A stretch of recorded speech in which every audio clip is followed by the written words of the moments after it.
Hello friends, today we're making sand art succulent faces. Please join me. Okay, let's go. So you get a glass cup and you put inside it some of these pebbles, and you can get them like from a Nana's front yard, or you can get them at the $2 shop. I don't know why they sell them. And that's our structural integrity that is going to be basically holding all of our stuff up. Okay, so you choose your background color, and the technique is with the spoon, you spoon it right up against the edge of the cup because you only see what's on the outside. If it's happening on the inside of the cup, you won't see it, right? So you spoon it down, and then we're going to edge out the shape of the underneath of the lip. And that's what I'm doing with the spoon there. The round edge of the spoon is a great tool to get that done. So now we've got that hollowed out shape. We can pour our lippy color. I'm going with red. And we're pouring in what's going to be the bottom lip shape. So you just kind of make it nice and juicy. And okay, you can see it taking shape. So we're going to add the grey, which is going to make the line between the two lips. And then we get our toothpick tool, which is super useful. And we use that. You just slide it in the side of the sand against the glass, and then you drag. So you use your toothpick, you pull in the edges a little bit just to shape that mouth. And then you can put that dip in the middle of the lip, give it a little bit more shape. Then I use like a flat tool. You can use the back of a paintbrush. I've got these like glue applicators. So we've got to fill in the side so that the top lip doesn't run away when we pour in the red. So here we go. We've got two little piles, and that will create that top lip. And then you use a toothpick to shape it, and you can point the bottom of it a little bit to make it look more realistic. So now we have the shape of our luscious lips. So we add some more grey just to seal it in.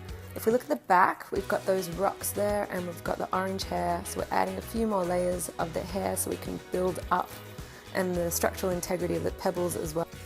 So next up is the cheeks. So you make little indents with the spoon, curved edge, then you fill it in with your color. I chose pink, and then you do both sides. Cover it over with your background color, so that's my grey. And then, so this is the trickiest bit. We're going to turn these cheeks into circles, and the way you do that is with the toothpick. You go into the grey areas and you kind of move across into the pink areas, forcing them to become more circular and just little movements. So I've added some more grey to the middle, and then I've used the spoon to create the two bottom eyelid shapes. I've poured in the black, and I'm using a toothpick just to make eyelashes, just by poking it wherever you want an eyelash.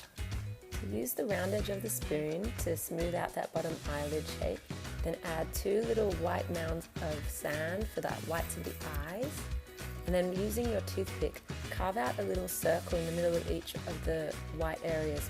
So now we get to add the blue of the irises. Just try to direct it exactly into those little holes you made in the white.